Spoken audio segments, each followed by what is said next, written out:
आज हम लोग बात करने वाले हैं बेसिक कॉन्सेप्ट ऑफ जेनेटिक्स में होमोलोगस क्रोमोसोम के बारे में। जैसे कि जब जेनेटिक्स पढ़ते हैं तो जेनेटिक्स में बहुत सारे वहां पर chromosome, homologous chromosomes, miss autosomes, chromosomes की बात वहां पर होती है।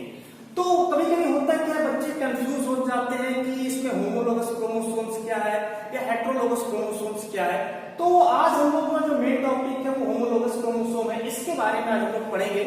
और अगर इस होमोलोगस क्रोमोसोम आपको अच्छे से आ रहा है तो कहीं ना कहीं जो जेनेटिक पार्ट है वो आपको बहुत ही अच्छे से समझ में आ जाएगा। तो स्टार्ट करते हैं अपना टॉपिक, इसका नाम है होमोलोगस क्रोमोसोम।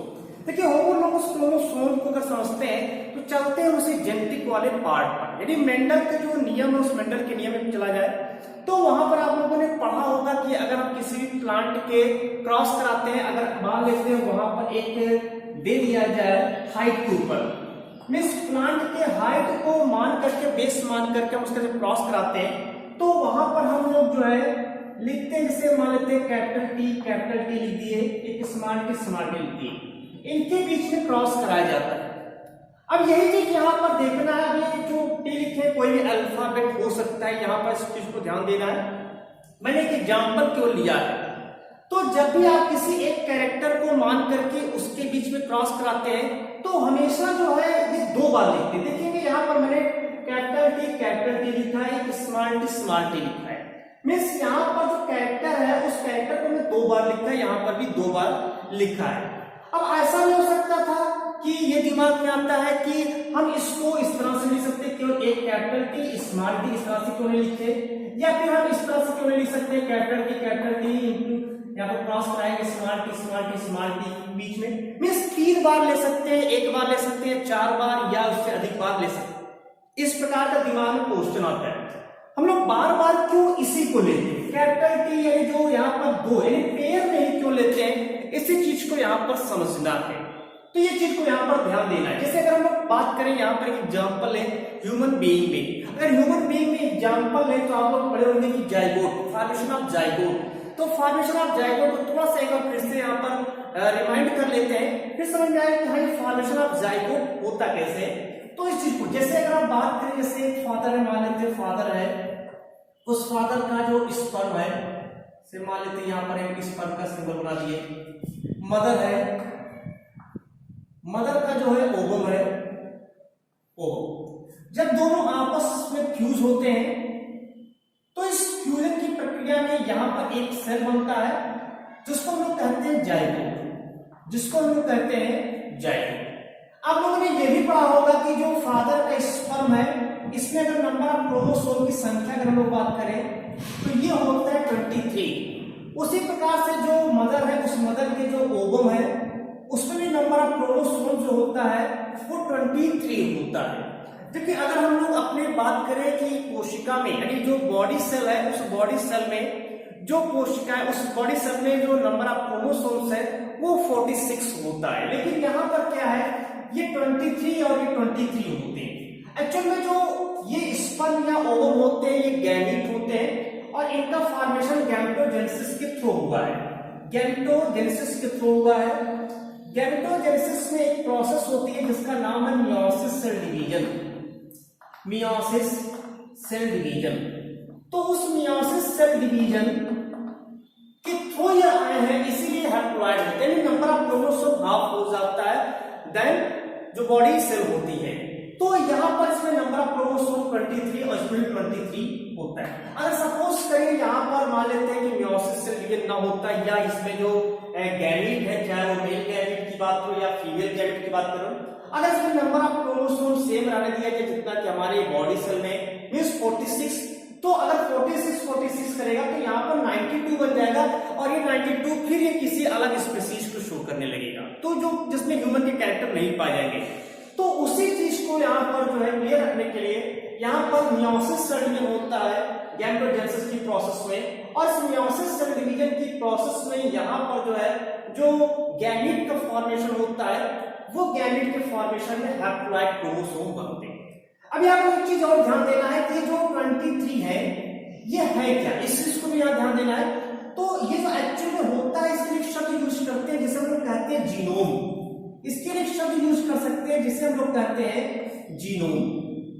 अब यहाँ पर एक क्वेश्चन मिला है कि जीनोम क्या होते हैं। तो जीनोम की अगर परिभाषा जिसको हम कह सकते हैं, जीनोम क्या है, कह सकते हैं हैप्लॉइड सेट ऑफ क्रोमोसोम।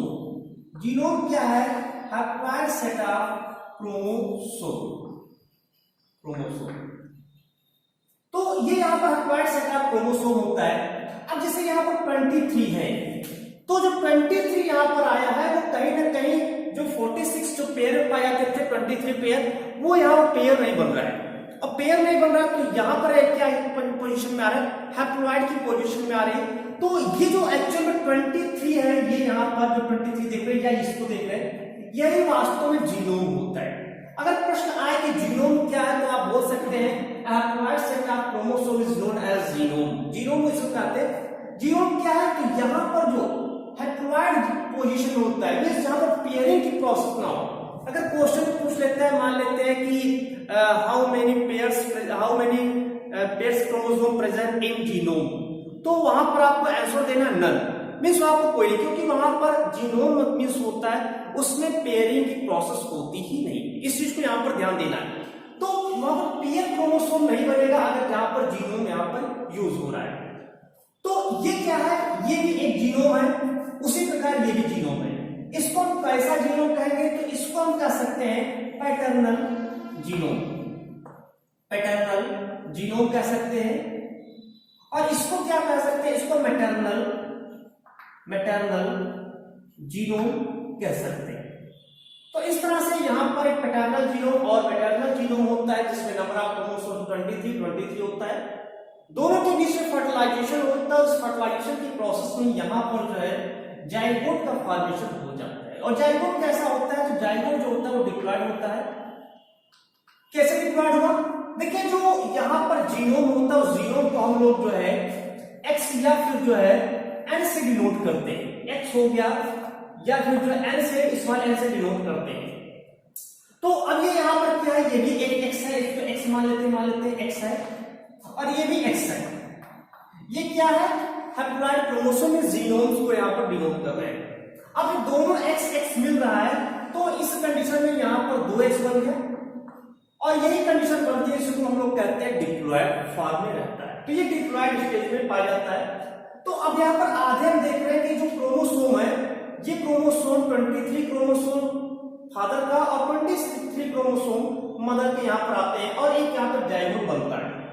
यही जाइगोट आगे चलकर के डेवलपमेंट के द्वारा एम्ब्रियो एंड आफ्टर दैट वहां पर एक ऑर्गेनिज्म का फॉर्मेशन वहां पर करता है। तो ये यहाँ पर चीज समझ में आया आप लोग को। अब यहाँ पे समझते हैं कि जो 23 होते हैं ये और इनमें क्या चीज होती है, इस चीज को यहाँ पर देखेंगे। जैसे जीनोम क्या मैंने कहा कि एक सेट है, हैप्लॉइड सेट है। सपोज करते हैं ह्यूमन का 1 2 3 4 5 6 7 8 9 ऐसे करते हुए एंड सो ऑन 23 हो गए, मान लिया 23 है। तो ये कौन से है, ये पेरेंटल वाले, ये पैटर्नल क्रोमोसोम पैटर्नल है, मींस यहाँ पर फादर का है। यहाँ पर हम पी से पी से डिनोट कर देते हैं। अब यहाँ पर पैटर्नल क्रोमोसोम में 23 मान लेते हैं, ये 23 है। तो ये क्या हो गया, यही हो गया जीनोम। ये क्या है, जीनोम है। दूसरा जो पैटर्नल होगा, अब यहाँ पर एक मैटरनल भी आया है, तो भी से वैसे 2 3 4 5 6 7 8 9 एंड सो ऑन 23। तो ये चीज यहाँ पर समझे कि ये एक पैटर्नल जो है यहाँ पर क्रोमोसोम है, यानी जीनोम है, यानी फादर का क्रोमोसोम है, और दूसरा मदर का क्रोमोसोम होता है। अब यहाँ पर होता क्या है कि ये आपस में जो है पेयरिंग करते हैं। जब यहाँ पर आया, अब सपोज करिए यहाँ पर मैं थोड़ा सा बड़ा बना दे रहा हूं, तो एक एक्स यहां से आया और एक एक्स यहां से आया, और अब जाकर के मिल करके यहाँ पर जो है 2x मिस यहाँ पर डिप्लॉयड स्टेज बना ले रहा है। अब डिप्लॉयड स्टेज बना है, अब यहाँ पर हो क्या रहा है कि जो क्रोमोसोम है, जैसे यहाँ पर 23 क्रोमोसोम है, उसी प्रकार मदर के 23 क्रोमोसोम यहाँ पर आकर के जुड़ेंगे, और जुड़ने के बाद अब यहाँ से पेयरिंग की प्रोसेस स्टार्ट होगी। लेकिन यहाँ पर भी एक चीज और ध्यान देना कि जो पेयरिंग की प्रोसेस होती है, वो पेयरिंग की प्रक्रिया हमेशा जो है जो उसके एकदम समान होते उसी के साथ पेयर करते हैं। मींस जैसे ये 23 क्रोमोसोम है, तो प्रत्येक जो क्रोमोसोम है, ईच क्रोमोसोम क्या करेगा, अपने जो उसके इक्विवेलेंट है, उस इक्विवेलेंट क्रोमोसोम को सर्च करेगा और जाकर के उसके साथ पेयरिंग करेगा। अब जैसे मान लेते हैं ये फर्स्ट क्रोमोसोम है, तो ये फर्स्ट क्रोमोसोम अपने एकदम जो इक्विवेलेंट क्रोमोसोम होता है उस क्रोमोसोम के साथ जुड़ता है। जैसे मान लीजिए फर्स्ट है तो फर्स्ट वाला फर्स्ट क्रोमोसोम के साथ पेयरिंग करेगा, सेकंड वाला सेकंड क्रोमोसोम के साथ पेयरिंग करेगा, इसी प्रकार थर्ड वाला थर्ड के साथ, फोर्थ वाला फोर्थ के साथ एंड सो ऑन। इस प्रकार से यहाँ पर जो है जो पेयरिंग की प्रोसेस होती है वो इक्विवेलेंट क्रोमोसोम के बीच में होती है। इस चीज को यहाँ पर ध्यान देना है, इक्विवेलेंट क्रोमोसोम के बीच में ही पेयरिंग होती है। जैसे मान लीजिए एग्जांपल दे रहे हैं यहाँ पर, जैसे एक क्रोमोसोम है, एक क्रोमोसोम है तो इसका जो ये मान लेते हैं पी पेरेंटल वाला है और एक जो होगा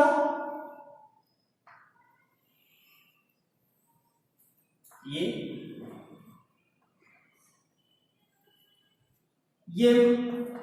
मैटरनल का, एक फादर का हो गया एक मदर का हो गया, तो दोनों इक्विवेलेंट होते हैं और तब जाकर के इसमें पेयरिंग की प्रोसेस होती है। देखिए जो पेयरिंग की प्रोसेस होती है इक्विवेलेंट मतलब यहाँ पर कहने का है कि जैसे यहाँ पर सेंट्रोमियर है, ये सेंट्रोमियर की पोजीशन भी देखते हैं, इसके बारे में बात करेंगे। तो ये सेंट्रोमियर क्या होते हैं, ये सेंट्रोमियर जो है अगर यहाँ पर है तो इसका सेंट्रोमियर यहाँ पर होना है, तो एकदम इक्विवेलेंट वाले क्रोमोसोम को ही यहाँ पर करते हैं। साथ में इसमें जीन्स जहां पर इसके जीन्स होते हैं वही जीन यहाँ पर भी इसके क्रोमोसोम के पास पाए जाते हैं। देखिए अगर हम लोग बात करें तो इंडिविजुअली किसी भी व्यक्ति की बात करें तो किन्हीं दो व्यक्तियों के डीएनए सेम नहीं होता है, यहाँ पर एक चीज को ध्यान देना। बट उसमें जो क्रोमोसोम होता है उस क्रोमोसोम की जो साइज है, शेप है, वो अप्रॉक्स लगभग वहां पर कह सकते हैं कि वो इक्वल होता है, लगभग इक्वल होता है। तो इसीलिए वहां पर उसको पेयरिंग करना आसान होता है। इसीलिए जो फर्टिलाइजेशन होता है वो सेम स्पीसीज के बीच में होता है। सेम स्पीसीज के जो ऑर्गेनिज्म होते हैं उन ऑर्गेनिज्म के बीच में जो है फर्टिलाइजेशन की प्रोसेस होती है। तो ये चीज यहाँ पर देखना है, तो दोनों एकदम इक्विवेलेंट है एक दूसरे के, इक्विवेलेंट विद ईच अदर, और ये आकर के हम पेयरिंग करते हैं, इसी को हम लोग कहते हैं यहाँ पर होमोलोगस क्रोमोसोम। तो होमोलोगस क्रोमोसोम क्या है, एक दूसरे के इक्विवेलेंट क्रोमोसोम होते हैं। इसमें जो पोजीशन होता है, चाहे आप सेंट्रोमियर की बात कर रहे हो, चाहे उसके जीन्स है या जीन्स जो उसके लोकस खंड पर स्थित है, वो सभी कहीं ना कहीं एक समान पोजीशन में होते हैं और तब जाकर के उनके बीच पेयरिंग होती है और वो पेयर मिल करके आपस में बना लेते हैं। इसको हम लोग कह सकते हैं होमोलोगस क्रोमोसोम, होमोलोगस क्रोमोसोम। तो इस तरह से अगर हम लोग बात करें यहाँ पर जो है जो 23 क्रोमोसोम होते हैं, प्रत्येक क्रोमोसोम अपने जो उसके एक्टिवेलेंट क्रोमोसोम उसके साथ पेयरिंग करता है। इस प्रकार से जो 23 क्रोमोसोम है वो 23 क्रोमोसोम अपने इक्विवेलेंट क्रोमोसोम्स के साथ पेयरिंग करके 23 पेयर क्रोमोसोम का फॉर्मेशन कर देते हैं। 23 पेयर क्रोमोसोम का फॉर्मेशन यहाँ पर कर देते हैं। तो इस तरह से यहाँ पर होमोलोगस क्रोमोसोम बनता है। अगर थोड़ा सा और बात करें कि होमोलोगस क्रोमोसोम में और भी क्या क्या इसमें जो है सिमिलरिटीज हो सकती है, तो एक चीज और ध्यान देना, यहाँ पर होमोलोगस जो क्रोमोसोम होता है उसमें क्या क्या सिमिलरिटीज होती है उसको भी समझेंगे। तो सबसे पहले जो homologous chromosomes are similar in, homologous chromosome यहाँ पर मैं HC से डिनोट कर दे रहा हूं, आर सिमिलर इन, किन चीजों में ये सिमिलर होते हैं। ये चीज ध्यान रखना है कि किन चीजों में होता है। तो are similar in size, shape, position of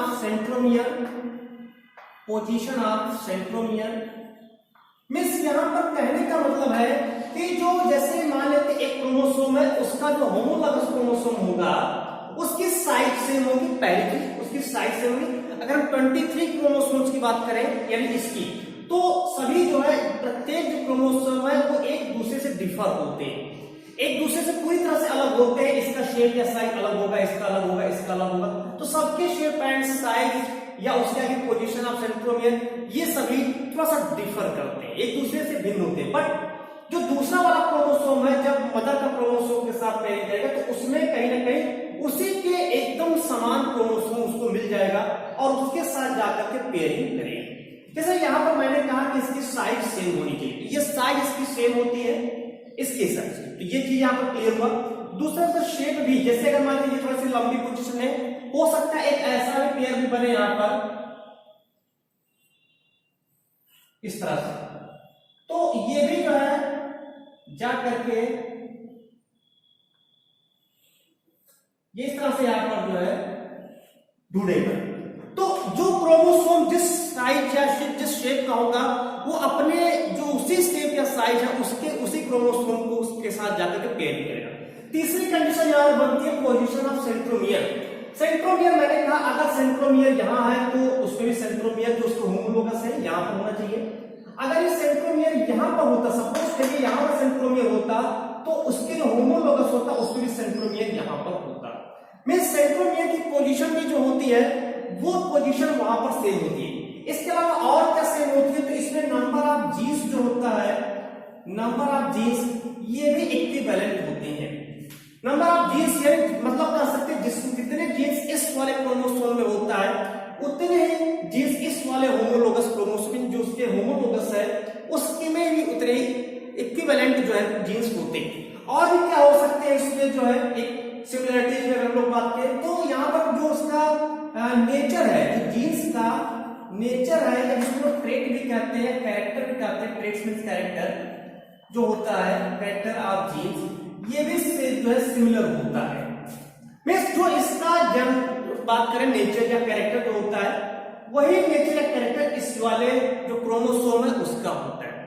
साथ में जो जीन्स यहाँ पर स्थित होते हैं वो भी चीज यहाँ पर देखेंगे कि जो जीन्स जहां पर स्थित जिस लोकस खंड पर, लोकस मींस होता है पोजीशन, तो जो जीन जिस लोकस खंड पर इस क्रोमोसोम पर पाया जाता है सेम उस वाले जो क्रोमोसोम है उसी लोकस खंड पर वो जीन वही जीन वहां पर प्रेजेंट होता है। आप सपोज करते हैं कि एग्जांपल ले लेते हैं, यहां पर इसको हटा करके हम एक एग्जांपल दे देते हैं, इस चीज को समझते हैं कि जैसे मान लेते हैं यहां पर जो है एक है क्रोमोसोम।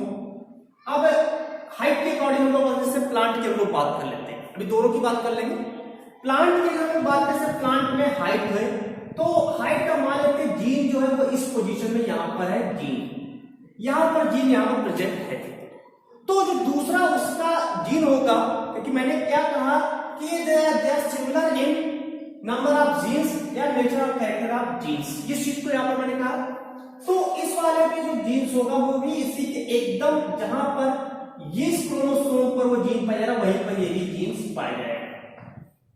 तो इस तरह जो फादर वाले क्रोमोसोम्स पर जहां पर वो जीन्स पाया जा रहा है वही जीन्स उसके होमोलोगस क्रोमोसोम जो मदर वाले से प्राप्त हुआ है उसमें उसी स्थान पर उसी लोकस खंड पर, लोकस मींस मैंने बताया पोजीशन, उसी लोकस खंड पर वही सेम जीन यहां पर पाया जाएगा। तो ये टाल वाला हो गया। या अगर हम लोग बात करें ह्यूमन बीइंग में, एक दूसरा एग्जांपल ले लेते हैं, इसी में समझ लेते हैं, हालांकि ऐसा नहीं लेकिन हम इसको समझने के लिए केवल यहां पर इसको यूज कर रहे हैं। जैसे ह्यूमन बीइंग है, अब ह्यूमन बीइंग में मान लेते हैं उसके आईज का कलर है, अब हो सकता है उसका यहां पर जीन्स यहां पर हो, ध्यान से देखेंगे जो उसका लोकस है यहां पर स्थित है तो अगले वाले क्रोमोसोम में उसी आईज का जो लोकस खंड है उसी में पाया तो वो यहां पर उपस्थित हो सकता है।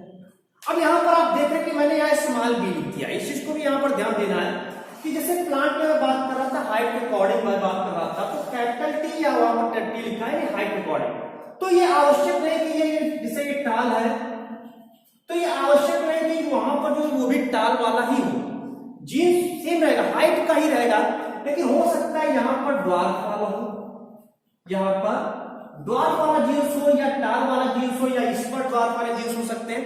तो पोजीशन कहीं भी हो सकती है, तो वहां पर ड्वार्फ वाला भी हो सकता है। जैसे यहां पर मान लेते हैं ब्लैक आईज है तो ये चीज हो सकता है यहां पर ब्लू आईज हो, ब्लू आईज के जीन्स हो, लेकिन जो उसकी कह सकते हैं उसकी मेन क्लासिफिकेशन की अगर बात करें तो वहां पर उस पोजीशन पे अगर बात करें तो पोजीशन सेम होता है बट उसके जो डोमिनेंट एंड रेसेसिव कैरेक्टर होते हैं वो कोई भी हो सकता है, बट पोजीशन और उसकी जीन्स जो होता है वो सेम वही रहता है। इस चीज को भी यहाँ पर ध्यान देना है।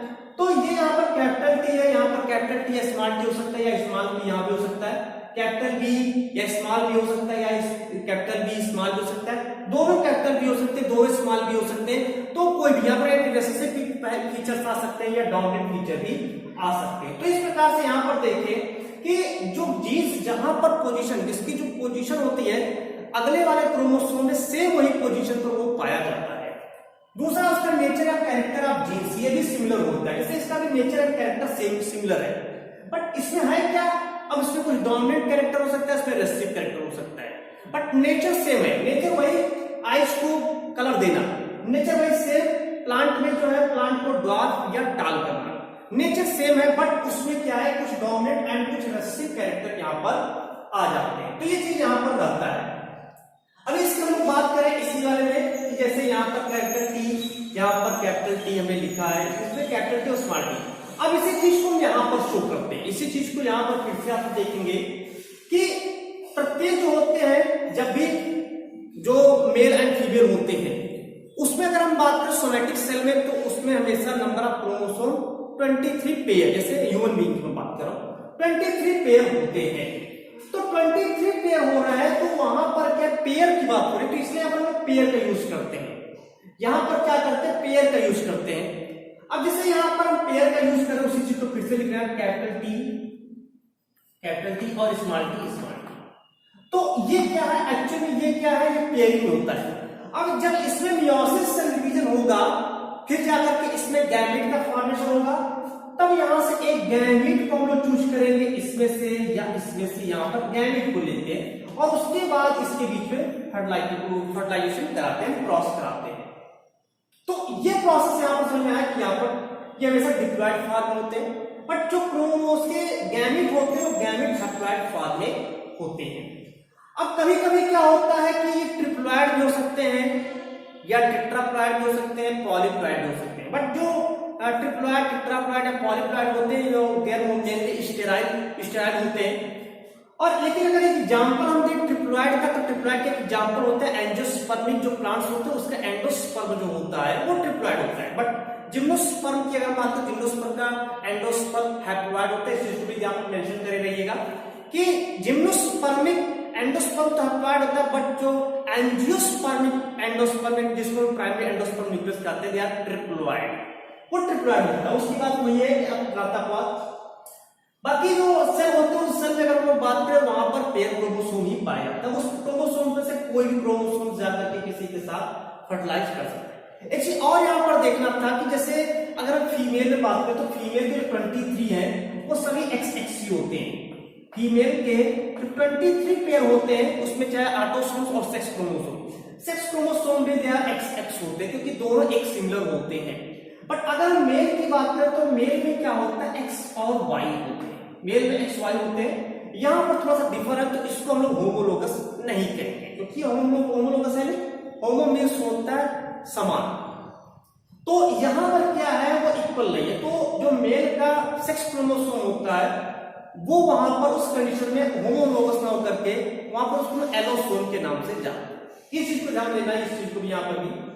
अब जो ट्रेट्स यहां पर जिसके साथ जाकर के फर्टिलाइज होगा, उस ट्रेट्स को यहां पर जो है उसी प्रकार के लक्षण यहां पर शो करते हैं। तो हमेशा इसमें क्या करते हैं, इसको पेयर में लेते हैं, हमेशा पेयर में ही लिया जाता है। और ये दोनों क्या होता है, होमोलोगस में, ठीक है। तो ये क्या होते हैं, होमोलोगस है। अब ये यहां से फिर पृथक होंगे, तो 23 से मान लेते हैं, ह्यूमन की बात करें तो 23 बनेंगे, यही सेम पोजीशन आ जाएंगे फिर से। और फिर से वहां पर जो है 46 क्रोमोसोम का एक कह सकते हैं सेल बनेगा, और वो सेल आगे चल करके फिर जो डेवलपमेंट के द्वारा एम्ब्रियो के बाद ऑर्गेनिज्म का फॉर्मेशन करता है। तो ये होमोलोगस क्रोमोसोम, आई थिंक आपको समझा आ रहा होगा कि होमोलोगस क्रोमोसोम क्या है, कि जो होमोलोगस क्रोमोसोम एक जो पैरेंटल होता है, दूसरा जो उसके मैटरनल होता है, उनके बीच में जब फर्टिलाइजेशन होता है, तो वो जो दोनों के क्रोमोसोम्स होते हैं, जीनोम होते हैं, वो दोनों के क्रोमोसोम एक दूसरे के इक्विवेलेंट को सर्च करते हैं और जाकर के उनके साथ पेयरिंग करते हैं, और पेयरिंग करने के बाद वहां पर जो एक होमोलोगस क्रोमोसोम का निर्माण कर लेते हैं। तो इस तरह से होमोलोगस का निर्माण यहां पर हो जाता है। तो होमोलोगस क्या होते हैं, होमोलोगस क्रोमोसोम्स आर सिमिलर होते हैं, चाहे आप इसकी साइज की बात कर रहे हो या शेप की बात कर रहे हो या पोजीशन ऑफ सेंट्रोमियर, ये सेंट्रोमियर होता है, इसको ध्यान रखिएगा। पोजीशन ऑफ सेंट्रोमियर की बात करें, तो नंबर ऑफ जीन्स या nature of traits of genes जो होते हैं, उसके अकॉर्डिंग अगर हम बात करें तो दे आर सिमिलर होते हैं होमोलोगस क्रोमोसोम्स। और यही होमोलोगस क्रोमोसोम जो होते हैं ये जब पेयरिंग करता है तो इसी से हमारी प्रत्येक जो जितने भी सेल है उन सभी सेल में ये होमोलोगस क्रोमोसोम्स ही वहां पर प्रेजेंट होते हैं। प्रत्येक सेल के जो न्यूक्लियस है उस न्यूक्लियस के अंदर 23 पेयर, इसलिए उसको पेयर के नाम से जानते हैं, 23 पेयर क्रोमोसोम्स जो होते हैं वो प्रेजेंट होते हैं इन ईच न्यूक्लियस। तो ये चीज यहाँ पर ध्यान देना। तो इसीलिए हम लोग यहाँ पर इसको कैपिटल टी या स्मॉल टी से इसको डिनोट करते हैं। कभी भी आप देखिए जब क्लास कराया जाता है तो उस क्लास में हमेशा इसी चीज को ही चेंज करते हैं, कभी भी ये इस तरह से या इस तरह से नहीं लिखा जाता है। हमेशा जब भी हम लोग चेंज करते हैं तो वहां पर जो है पोजीशन के कार्ड डिप्लॉयड के कार्ड इसको इस तरह से लिखते हैं। अब इसमें से आधे गैमेट दूसरे होंगे, आधे गैमेट दूसरे। देखिए मान लीजिए 46 का था तो इसमें 23 अलग बनेगा, उसी प्रकार 23 अलग बनेगा।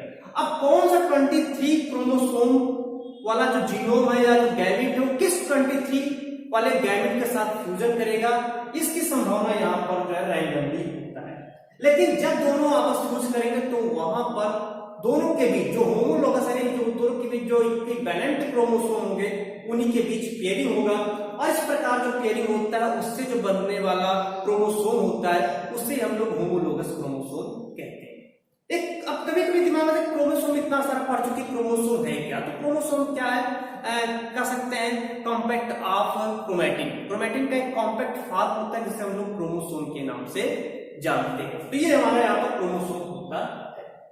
तो ये समझ में आ रहा होगा कि होमोलोगस क्रोमोसोम क्या है। तो होमोलोगस क्रोमोसोम क्या है?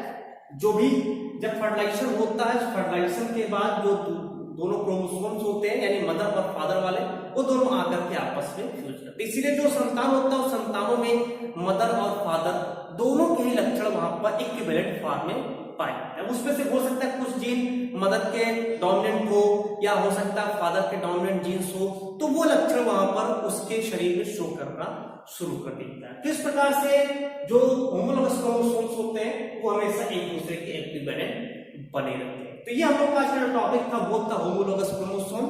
आई होप आप लोग को समझ में आया होगा। Thank you so much.